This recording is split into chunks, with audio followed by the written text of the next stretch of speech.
خلیلزاد له طالبانو یوه مهمه غوښتنه وکړه. سلام وخت په خیر. که غواړئ په بشپړه توګه معلومات ترلاسه کړئ نو ویډیو راسره تر پایه وګورئ.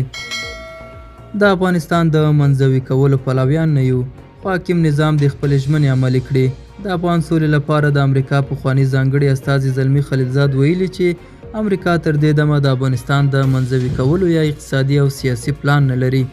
نوموړی وایي له افغانستان سره د امریکا اړیکې د دوحې په هوکړه پورې تړلې دي او څومره چې دا هوکړه عملي کیږي له کابل سره به د واشنګټن اړیکې ښې شي. هغه ادعا کوي چې د هوکړې ډېرې برخې نه دي عملي شوي، نو امریکا ځکه خپل ډیپلوماټیک ماموریت ځنډولی. هغه همداراز ویلي د دوحې هوکړه د ټولو اړخونو په ګټه ده او عملي کول به د افغانستان او نړۍ ترمنځ اړیکې ښې شي. دا و زموږ نننۍ چمتو شوی ویډیو. تر بیا ښه وخت، ښې چارې.